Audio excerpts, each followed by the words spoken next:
Hello everyone, Rob Guest from football.london here, and welcome to the latest episode of Gold Guest Talk Tottenham, sponsored by NordVPN.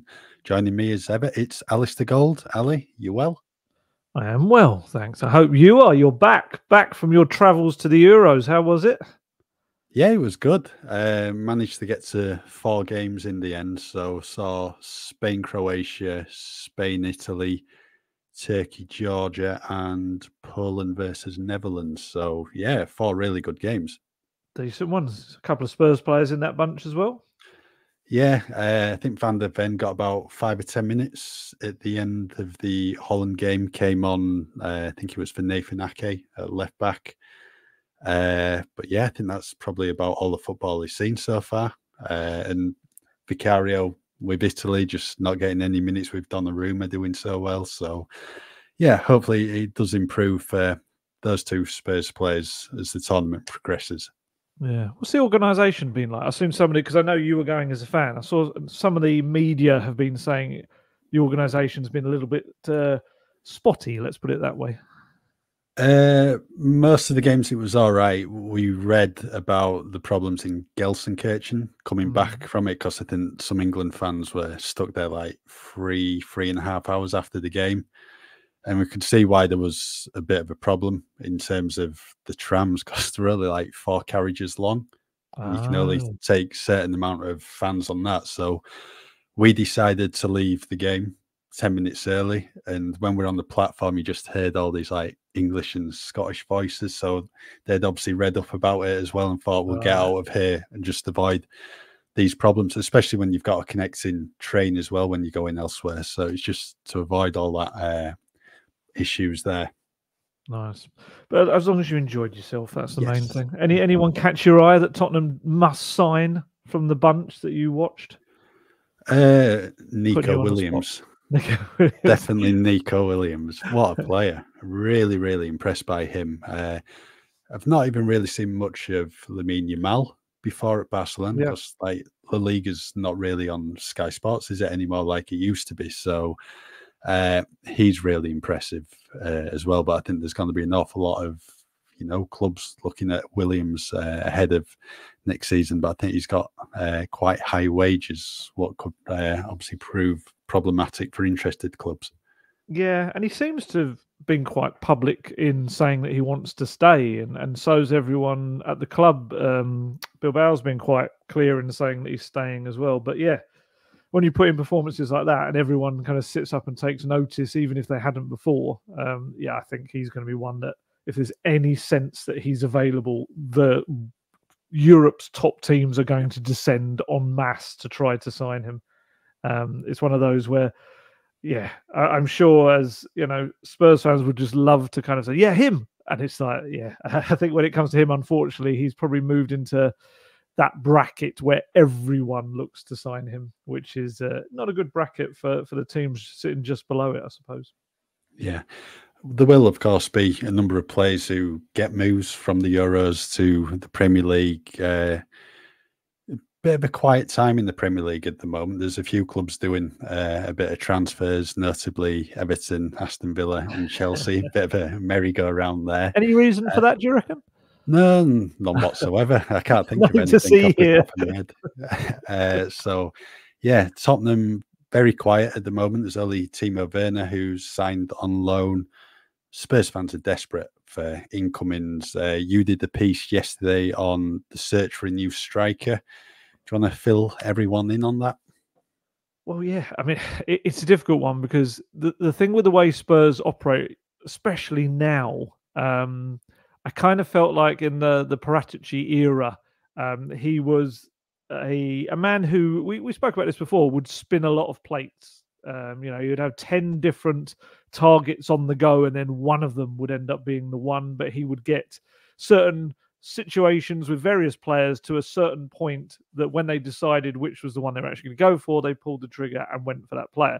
So it meant that you just got links galore, mostly Italy, let's be honest. And a lot of them would have some basis in fact, because there was genuine interest there. It was whether that ended up being the player they would go for. Johan Lange is completely the opposite. There's a real kind of desire to keep things very quiet, which is very much fits in with how I think Spurs like to operate. Exactly, kind of as we spoke about with Nico Williams. I know, obviously, he's on the global stage, so it's not you're not going to be able to kind of hide what he's doing.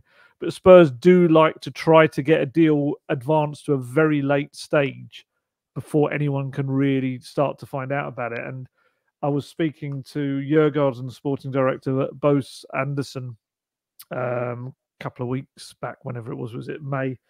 And he was actually speaking about that and how the club really wanted him to keep it quiet with Lucas Bergvall, and not kind of get other clubs involved, which is a tough ask, especially for a club who might want a bit of a bidding war for a player. But I think because of his relationship with Lange, it was very much a something they were happy to do. And in the end, it was just, I think Eintracht Frankfurt were one of the clubs that dropped out a little bit early on, and it was down to Barcelona and Spurs, and Spurs won the day. But yeah, it's very much a different way of operating. So there aren't kind of loads and loads of links that have a lot of actual truth behind them out there. I think there's a lot of people kind of taking a few. It's not so much guesses. I think there's a lot of clubs and agents putting Spurs names into conversations to maybe help certain scenarios when they're not. And of course, we've seen it over the years. We've covered Spurs. That whips up the fans. The fans get outraged when a move doesn't happen for a player that they were never going for, and things like that. But yeah, you were telling me this earlier. Lange at Villa, there was he had a bit of a reputation there for doing that as well, didn't he? Yeah, I think a couple of years ago they'd signed Danny Ings. I think it must have been, was he Southampton at the time? And that move literally just came out of nowhere. I mean, there was no talk about a move to Aston Villa at all. And then it was just one evening, all of a sudden, Aston Villa have signed Danny Ings. Ross Barkley signed on loan for them. This was probably about 2020, 2021. And that again just came out of nowhere. There's been a couple of others. I can't remember if Lange was actually in the role at Villa at the time when they signed Yuri Tielemans 12 months ago. That was a bit of another surprise one. And Callum Chambers from Arsenal, no transfer talk at all. And then just all of a sudden, it's an Aston Villa player. And in the world today, in terms of transfers, you hear all these rumours and, a player's going to go, to a club or not. It's just refreshing to see no rumours whatsoever, and then all of a sudden this player's just a player at Aston Villa or wherever else. Really refreshing, that. Yeah, absolutely. It's very much a business that's quite self-serving. There's a lot of people who are kind of looking out for them or their clients. So yeah, to be able to kind of pull off anything like that is kind of can be tricky. But yeah, so that kind of makes it at the moment, especially under Lange, it's kind of almost easier to say which people are not kind of coming to Spurs than it is. Although we do know certainly one of the players that is on their shortlist. I think it was a longer list a few months back when they started to kind of go through the plan of who they were going to go for in various positions this summer. But it's definitely a shorter list now. Jonathan David from Lille is one of those we know is on it. There will be other names. It may be that he's certainly a player there's a lot of interest in the club, from the club in, which is why he's made it to the kind of the short list. But again, that's not definitely saying he's the one that's going to walk through the door. There could be 3, 4, 5 other names on that list. But certainly he's one on there. He's a good player. Since that name's kind of come out there, I've seen differing opinions on him, but he's a guy that scored 26 goals in each of the previous 2 seasons for Lille. I think he got 19 the season before. He's a regular goal scorer. He's 24 years old. He's at the Copa America right now with Canada.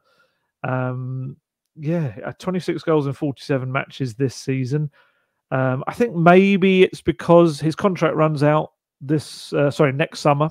So the talk is that he's now down to about 25 million. Spurs have liked him in previous years. This isn't like a new thing. I remember kind of hearing that from other people in previous windows.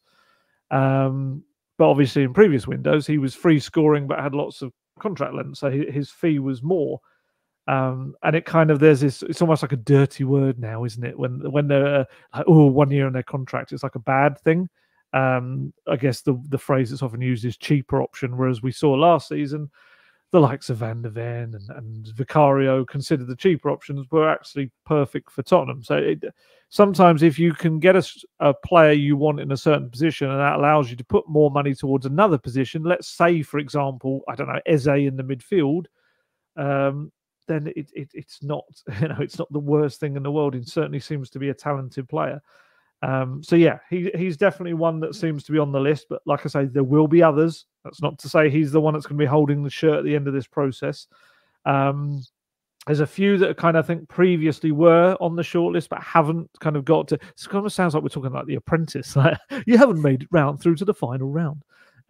Santiago Jimenez, who we've spoken about before. Spurs have kind of had a good long look at him this season. He was even at a game at the Tottenham Stadium a few months back as the guest of an agent. It was the North London derby. It was, yeah. And there was another Feyenoord player there. Is it Gut Sharrell, the right back? It was just after the Slot news, wasn't it? Started to emerge, I feel, because everyone was also linking them with Liverpool. So yeah, I mean, he got 23 goals for Feyenoord last season, had a decent season, but it appears that he's not on the final list. Spurs, we've spoken about this before, have been kind of distancing themselves from Ivan Toney reports, saying that he's on the verge of signing for them. Joshua Zirkzee is another one at Bologna that was kind of linked quite heavily with them at one point. It doesn't appear to be that he's kind of made that final list. So yeah, we kind of await to see who's on it. There's a lot of other very, very good strikers out there, a lot of very expensive ones as well. I guess it comes down to there's two scenarios mainly with Tottenham and strikers this summer. It's whether they are signing a player to compete with Richarlison for a spot in the team, or it's whether they, if an offer, let's say, comes in for a Richarlison from a Saudi club, which is a potential. There's been interest there. From what I understand, Spurs would listen to such an offer. Obviously, it cost them 60 million back in the day from your club. So yeah, I guess it's the two scenarios: whether you're spending big money on a player who is going to, I don't know, it's a difficult one. In that situation, maybe you'd still have to sign two players, or whether you're signing a player to compete with him without that extra money coming in from Richarlison sale, I suppose. But yeah, what do you think on Richarlison? Do you think it's one that the club would take or should take if an offer were to come in? I mean, he has missed a fair bit of football in the last 2 seasons with injuries.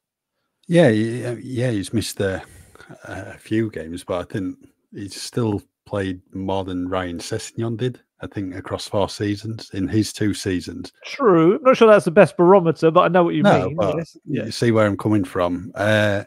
Yeah, they might have to consider an offer if it comes in, but you'd certainly want to be hitting around the 60 million mark, what it cost. A club's going to offer that. Who knows? But for me, I just can't understand why, some would want to part with Richarlison, because I think Tottenham are a much better team when he's in the side. I think that was clear to see towards the end of the season, like when he came on and had a big impact in that Liverpool game and that run between, I think, December and February, where he's just scoring for fun, week in, week out. But I think if he goes, then you need 2 strikers. But if it's to stay, then whoever you're bringing in is going to be competing with him for that number 9 spot. And some of the names you reeled off, are they much of an improvement on Richarlison? I wouldn't say so. Or what, the ones that they're not going for? Or you mean the the names you just mentioned, like Jonathan David. I mean, you mentioned about Toney and Jimenez, not on the list or whatever now, but are they really an improvement on him? Would they be? It's a funny one, isn't it? With Toney, he's like, there's a lot of promise there. I know, obviously, he's 27, 28. But I would say when he came back, obviously, it's a lot of that, I think, is based on the previous season. Whereas last season, when he came back, there was all this kind of flurry of excitement around him. Started off like, oh, okay, here you go. And it just went off a cliff. He didn't really contribute many goals at all for the rest of the season. So, yeah, look, I my thoughts on Richarlison. I think when he's played, he's contributed quite a lot. But my problem, and it sounds like maybe is the same with Spurs, is that He's missed 20 matches across the last 2 seasons. There's been other games where he either hasn't come on or he's only come on for the last 10, 15 minutes because he hasn't been fit enough to play any more than that. So, yeah, you'd have to really guarantee you're going to get a full season out of him in terms of sharpness and fitness. And he doesn't seem to want to go anywhere. He's been quite public in saying that. So I do think he's a very good option for Spurs. And I do agree with you. I think they looked better last season when he was in the squad with Son kind of alongside him rather than kind of Son having to bear the brunt of being the central striker. Although he did, there's a few occasions he did that very well. Yeah, and I mean, that's the thing. When you're, I suppose, if he were to go, then I suppose you look into the likes of the Gyökereses, the Openders. I don't know whether you'd even go for someone like a Vlahovic. I know they used to like him a couple of years back. I mentioned him in a piece yesterday, just kind of in passing, as if to say Paratici used to love him when he went from Fiorentina to Juventus. But I don't know whether he'd be someone they'd go for now. Dominic Solanke is another very expensive player right now who scored a lot of goals last season. I do think people kind of underestimate what he did last season. Solanke, yeah, there's a fair few out there, and I guess it's also whether you try to go all out for one of those big name players, big money players now. But some of those, the prices involved, like Gyökeres is supposed to be like 85 million. There's apparently Openda, I think, is the same because he's got a release clause in 2025, which is around, I think I'd written it down here somewhere, 67.8. So this summer they'd want much more than that. So you're looking at 80 million, 85 million plus strikers. I think Solanke, there was talk there's a £65 million release clause, but it can only be activated by certain clubs. I don't know whether it's Champions League or European football kind of based that. But I guess, yeah, it depends, I suppose, whether you're going to throw all your money at that position or whether they're going to throw it at the midfield. Yeah, it's ultimately it's down to the club. But there's a fair few options out there. But also the striker position is probably the biggest risk in terms of adapting to the Premier League. It's the one where the most money is thrown, but also the most kind of duds and flops are probably made in the Premier League. I mean, Spurs have, I know it's not big money, but we can go back to the many, Soldado, Janssen, even Rebrov, managing Ukraine at the Euros right now. Back in the day, I honestly was so excited. I remember as a young Spurs fan, when Sergei Rebrov came through the doors, him and Shevchenko, they were just like the most amazing players. And he came to Premier League and it just was not suited to it whatsoever. So we've seen Spurs get very expensive transfers wrong over recent years. Tongi, we're looking at you. And,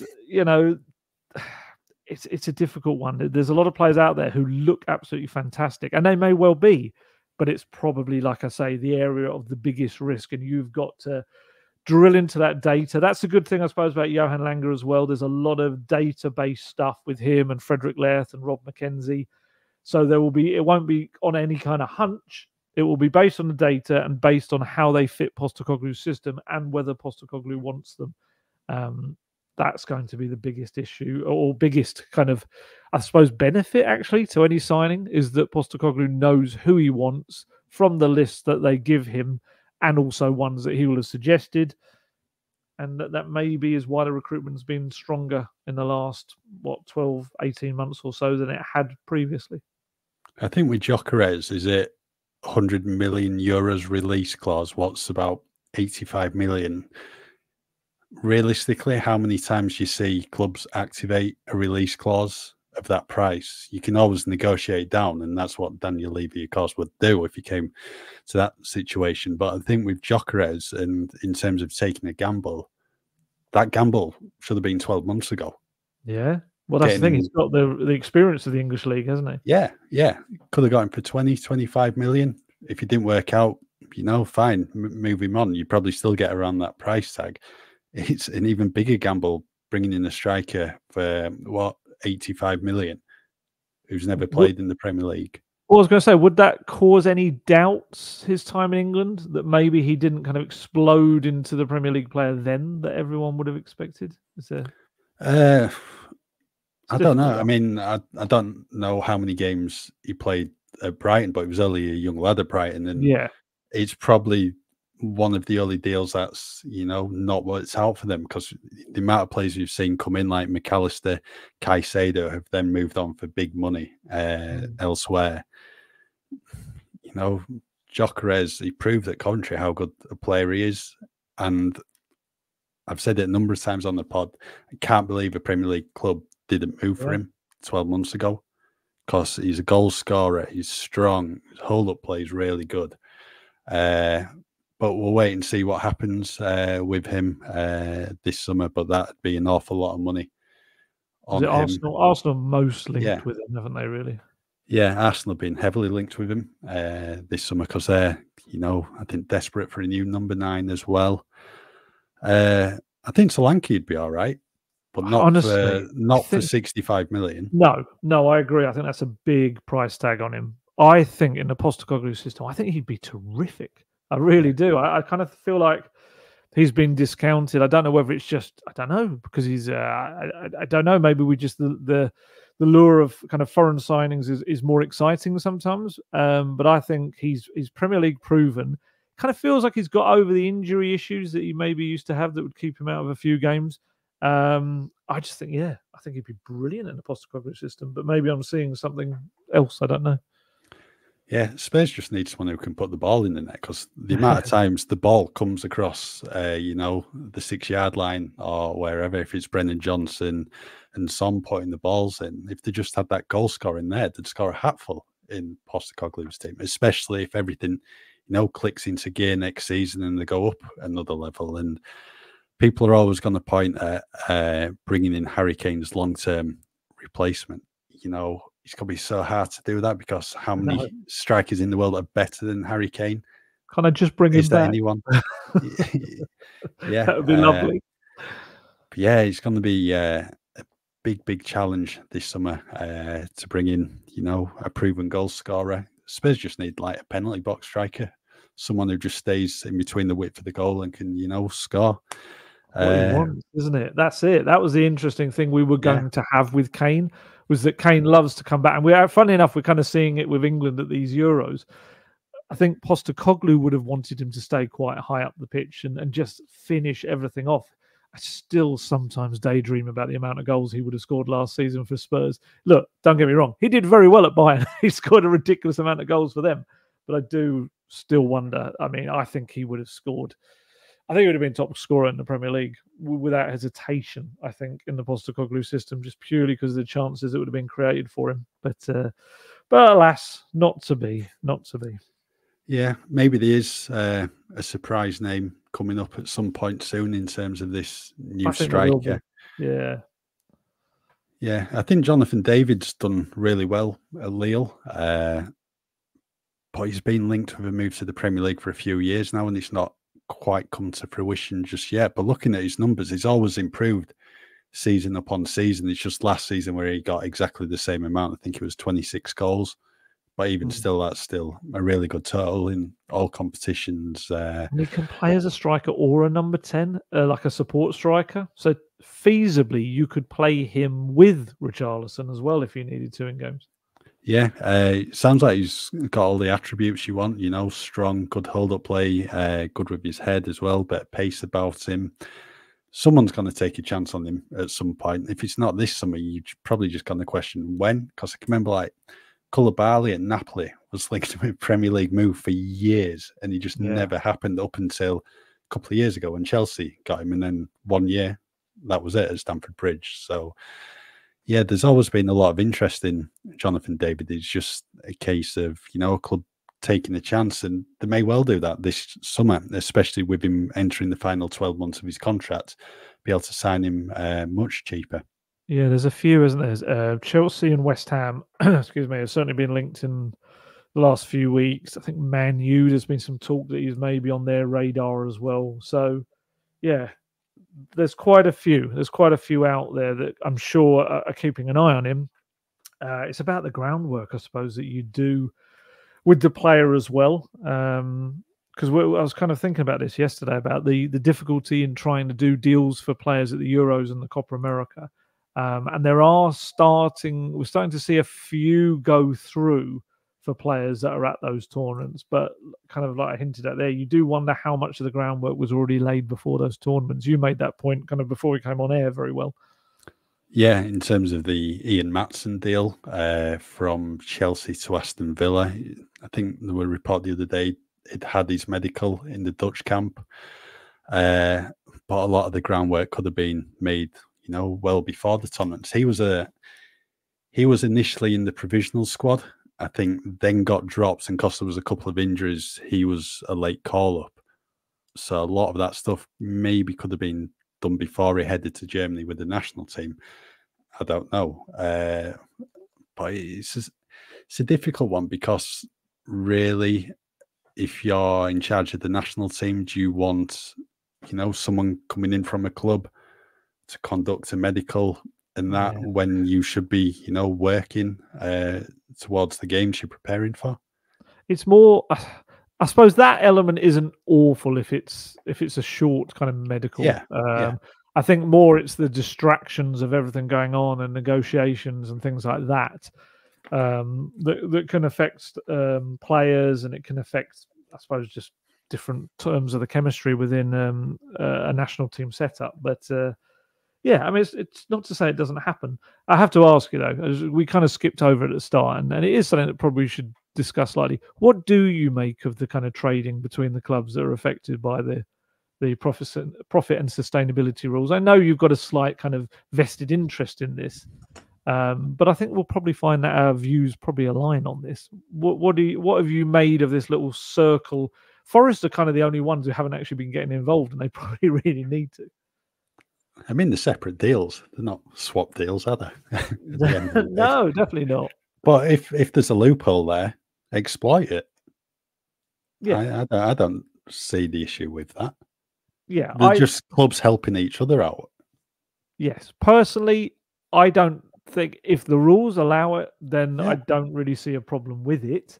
I think there'll obviously be a focus on the valuations of the players and how, whether that is the correct valuations, which is obviously something we've seen in some other countries has got players and people into trouble, as wasn't that something that was part of the case of the Paratici stuff as well with Juventus? Was it Juventus and was it Arta, the midfielder?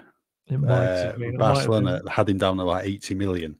It could be. Yeah, we probably better not go too detailed into it in case there's still active things going on with that. But yeah, certainly there was was brought up in the in some of the investigations and stuff into it about potential aspects of that. But yeah, so whether that is there's anything to be seen into that, or whether it is completely fine, it just feels very kind of deliberate, understandably deliberate, I guess, right now.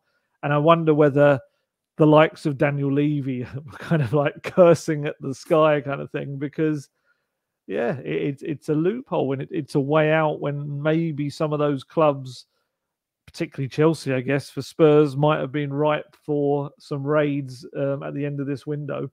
Still a window, the financial window. I still think we'll see a little flurry in the next week or so before the 30th. But yeah, it's all this whole pure profit, homegrown players things, being able to put incoming transfers across an amount of years instead.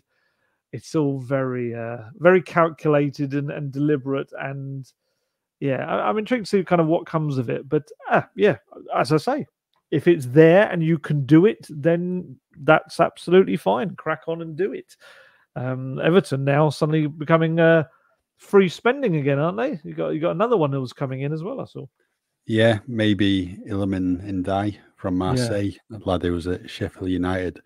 But I think just going back to it, the transfer valuations I've seen seem fair. It's not like the clubs are going, oh, well, I add an extra 0 on the end of this deal or anything like that, is it? Yeah. So, yeah, I think it's just they're very young players who haven't had a lot of game time in some cases. I guess, how do you value that? Do you value potential? Do you realize kind of actual what they've done?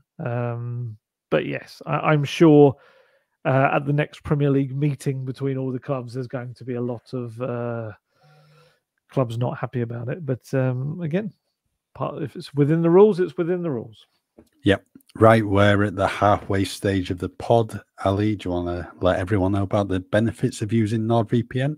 Of course, I'm sure you used it yourself out there in the Euros to keep yourself connected back to home and everything, and all you needed to do. And I'm sure many people at the Euros and maybe even at the Copa America will have been using NordVPN to be able to access everything they would normally access back home, including streaming services and things like that. You normally cannot access when you cross that border into another country, stepping into Europe or globally. And yeah, it's a service I've used many times over the years, and will do so again on Spurs summer tour next month when they head off to Japan and Korea. I will be relying on NordVPN to allow me to access things I need to back home, and also hopefully helping me out with various kind of security things when you log into public Wi-Fi. It also helps you to a degree with that as well. And that's without even mentioning that NordVPN is the fastest VPN in the world, which means you get no buffering, no lagging, and you can stream your favorite shows from anywhere in the world without your bandwidth throttling. And not only that, but the outlay on a NordVPN subscription is cheaper for you in the long run, and that's because you can purchase streaming services or bookings from other countries at a much cheaper rate. So, for example, you might want to book a flight from the country you're flying to rather than doing it from the UK. And Nord will allow you to do that by switching your device to thinking it's in the other country. So it means you're paying out for Nord, but you're saving money overall. There's a whole host of other benefits from signing up to NordVPN, so why not give it a go? To get the best discount off your NordVPN plan, go to nordvpn.com/goldguest. There's no risk with Nord's 30-day money-back guarantee, and every time you click on that link and sign up to Nord, you're also helping Gold Guest Talk Tottenham as well. If you missed it, the link is in the episode description box. Right, just going back to Tottenham potentially signing a new striker this summer. One player coming in through the door at Tottenham Hotspur Stadium is young George Feeney. You've been reporting on this today, Ali. Do you want to let everyone know about it? Yeah, well, technically they have signed a new striker, but he's very much one for the future. He only turned 16 in January. George Feeney, very highly rated, though. They saw off competition, I understand, from Brighton, Brentford, West Ham, Palace and Forest to sign him. Plays for Northern Irish side Glentoran. He became their youngest ever goal scorer last season in October, when at the age of 15, put in a very nice goal in the second half of their Bet McLean Cup, which I think is their league cup in the Northern Ireland competitions, and in the first round against Dollingstown. So yes, he's kind of the subject of a bit of a tug of war at the moment internationally, because he's the son of Northern Ireland international Warren Feeney. So obviously, and actually I think he's like the fourth generation. I think obviously his dad, but also his granddad and his great-grandfather all played international football. One was certainly for Northern Ireland. I think his great-granddad was before the split, before it was Northern Ireland and Republic of Ireland teams. I'm trying to remember. I did look it up. But yeah, he obviously has that background, but whether it was just part of his dad's quite busy career, let's say, he played for a lot of different sides. George was actually born in Newport in Wales, so he also can lay a claim to playing for Wales. So that's kind of what's happened with him recently. He's played for the under-16s for both Northern Ireland and Wales, played for under-17s for Northern Ireland, and both of them really want him because there's a lot of belief that he's going to be a bit of a young star. He scored loads of goals for Glentoran's second side, which is like a under-20s side. So much so that I think his dad, Warren, was certainly for a big chunk of last season the manager of Glentoran, and ended up kind of having to use him, or because of those goals in the first team setup. And very exciting young player, but very much one for the future. He'll go into Stuart Lewis's under-18 side for next season. I think Spurs will announce him within the academy intake in the next couple of weeks. It's one of those where they're probably not going to announce him as a single signing. It will be done as a, here's our new intake of young players kind of thing, coming in and like scholarship. I understand there was a fee, and it was a fee with add-ons as well. So Glentoran will get money over the years, hopefully, as he progresses. But yeah, he'll go into Stuart Lewis's team with his coaches that work with him, Bradley Allen, and of course Jermaine Defoe, who works with the under-18s. And Jermaine Defoe actually used to play with Warren Feeney at Bournemouth. Do you remember that season that Defoe went there on loan when he scored like in 10 consecutive games? It was like was that 2000 on loan from West Ham? Yes. Was it? Yes. Yeah, I can remember him playing at Bournemouth. Yeah. So during the second half of that season, Warren Feeney joined on loan from Leeds and would later become a permanent signing for Bournemouth, and they played together. So there's a nice little symmetry there that Jermaine Defoe will now be kind of part of those responsible for developing his son. And to be honest, if you want anyone working with your son who's like a young up-and-coming striker with a bit of pace and eye for goal, it's probably Jermaine Defoe would be right up there on the list of people. So yeah, we'll see what happens, but keep an eye, I guess, on the under-18s next season, the amount of goals. Obviously, he's had that little bit of first-team exposure as well, which is always very good for these players. You remember, obviously, we're talking Republic of Ireland, but Troy Parrott coming across all those years ago now. That feels like a lifetime ago. I mean, it's crazy. He's still only 22, but he was at the club. I think he came across at 15, 16 as well. And, you've got Mikey Moore, who's set to be involved with first team more again next season. He's only 16 years old. I think he turned 17 this summer. There's a bit of kind of things kind of bubbling up in the academy at Spurs right now with a lot of these young players, and Tyrese Hall, who I think will get a fair bit of kind of development and game time next season with the first team too. And I haven't even mentioned like Jamie Donnelly, Will Lancashire, players like this as well. George Abbott, I think, is going to have a very important season in his development next season out as well. So yeah, another young player to add to the bunch, and to beat some of those teams who are in for him, who are all very good developers of young talent in themselves. So if they were looking at him, he kind of it's a good indicator.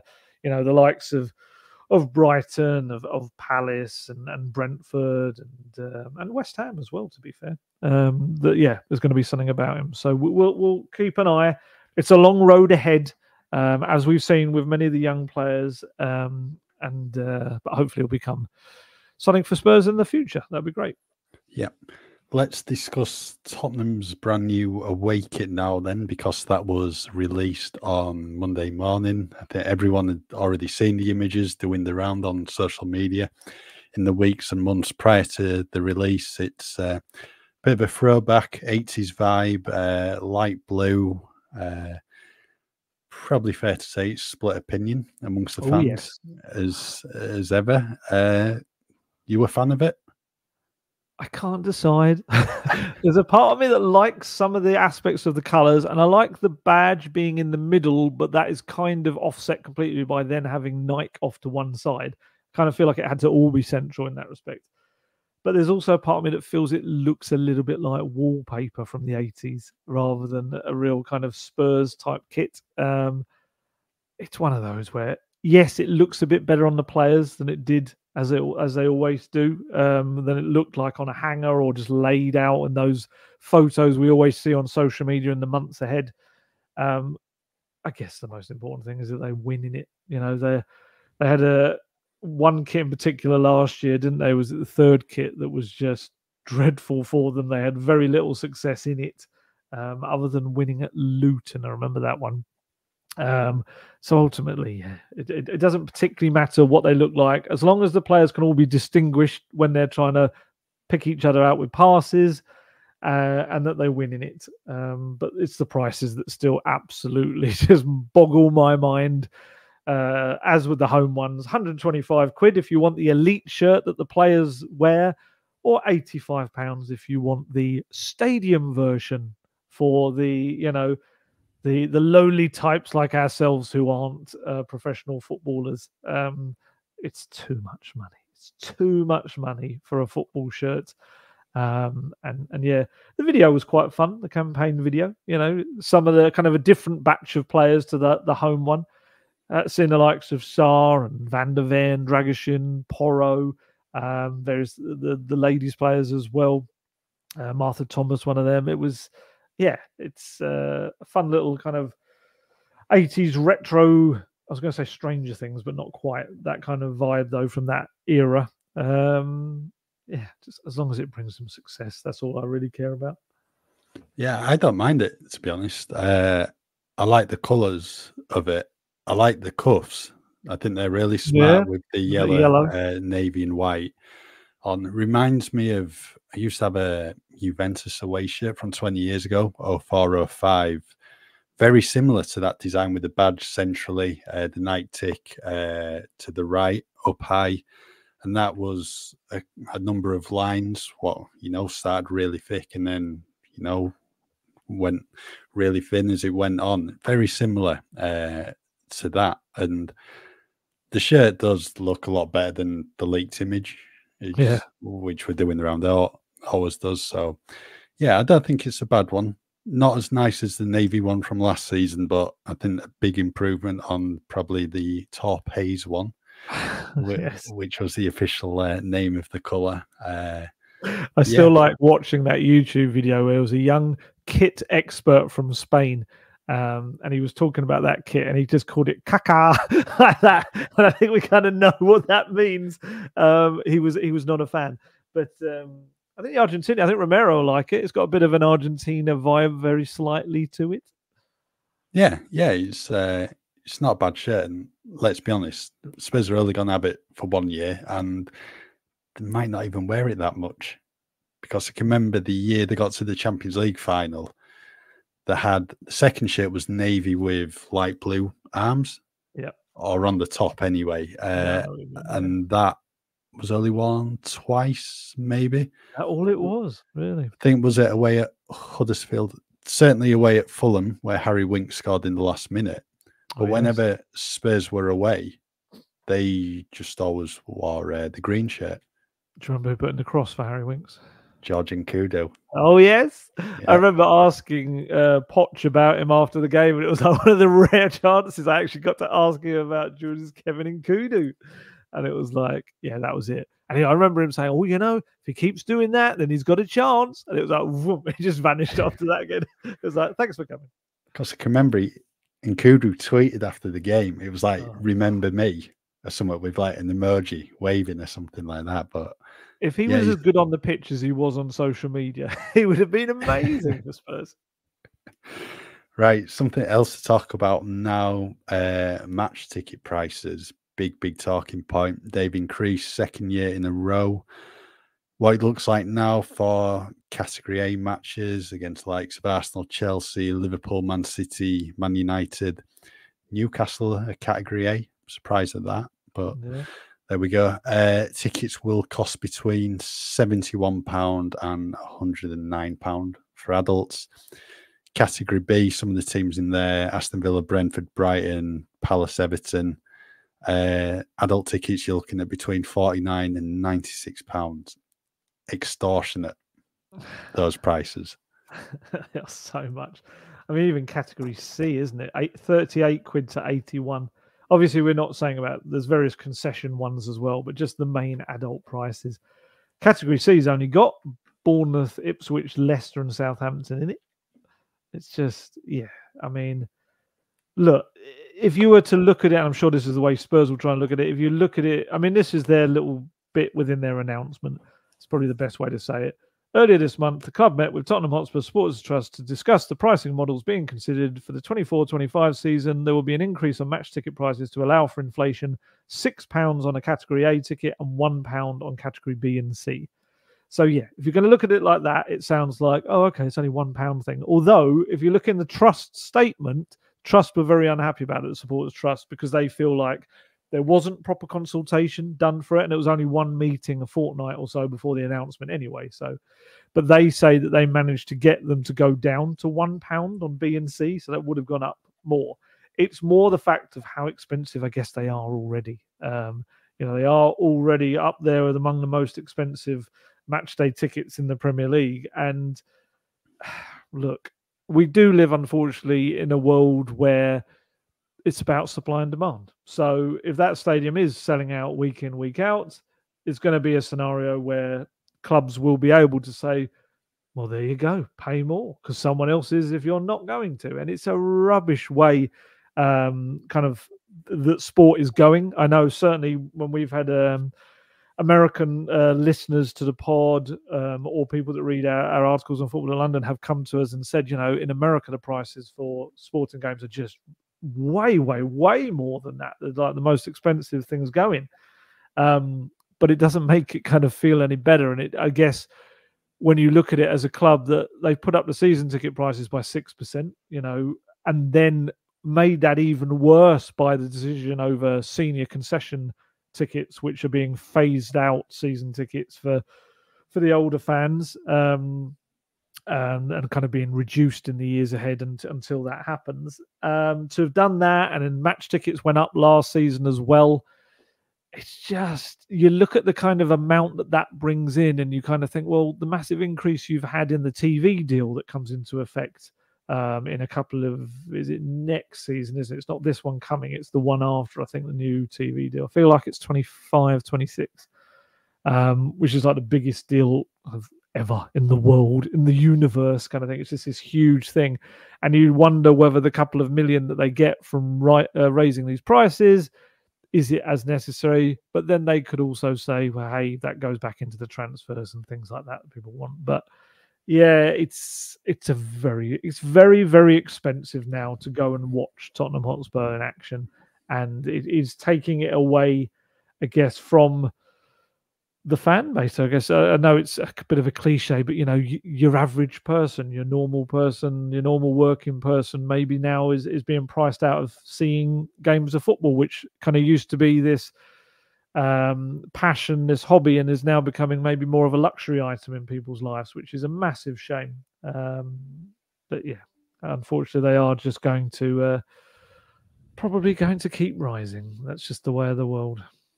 Yeah, I think that's unfortunately going to be the case. What I can't understand is, if you go to an away game in the Premier League, it's £30. It's capped. Yeah. So why can't the home tickets be, if not capped, at least in and around that price?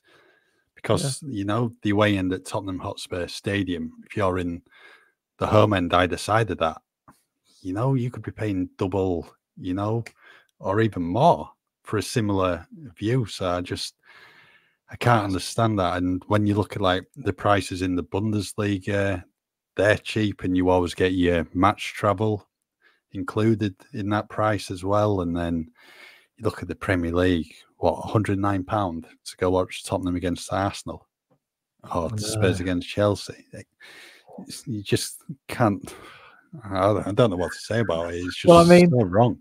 You look at those prices and you think, a family of four going to the game, which is, I think I worked these out for last year's ones when they came out, and it's just ridiculous. And in fact, on top of that, a lot of times they'll go and they'll buy a shirt for like the kids and stuff like that. We would just talk about the shirt prices and things like that.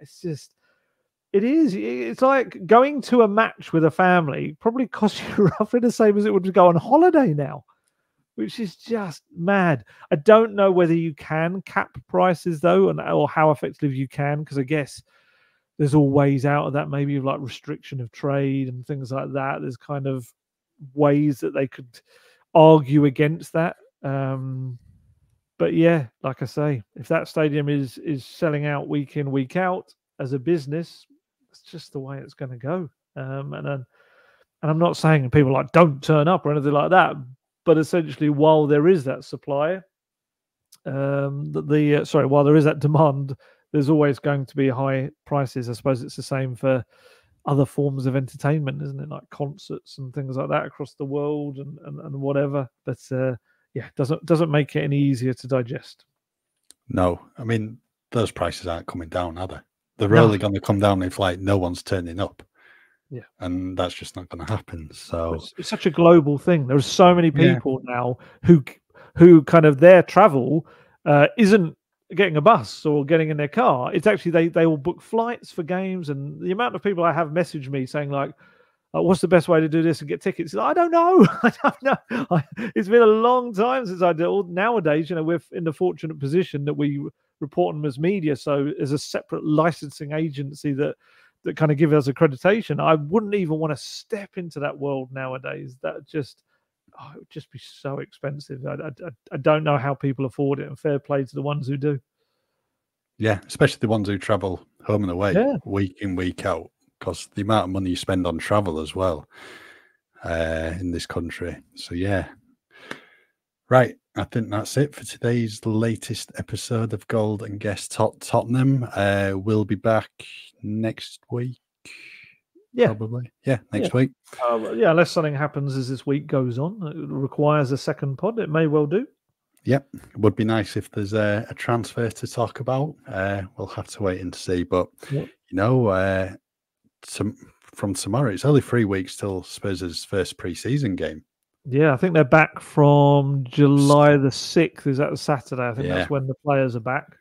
So, yeah, you would think they'd like to get, certainly was the aim, to get 1, maybe 2 in before that. But, yeah, they've got to get moving if that's the case. Yep, definitely. Right. Thank you, as ever, for listening to the pod, and just keep with us at football.london for all your latest Tottenham news. To get the best discount off your NordVPN plan, go to nordvpn.com/goldguest. There's no risk with Nord's 30-day money-back guarantee, and you'll help support our podcast. The link is in the episode description box.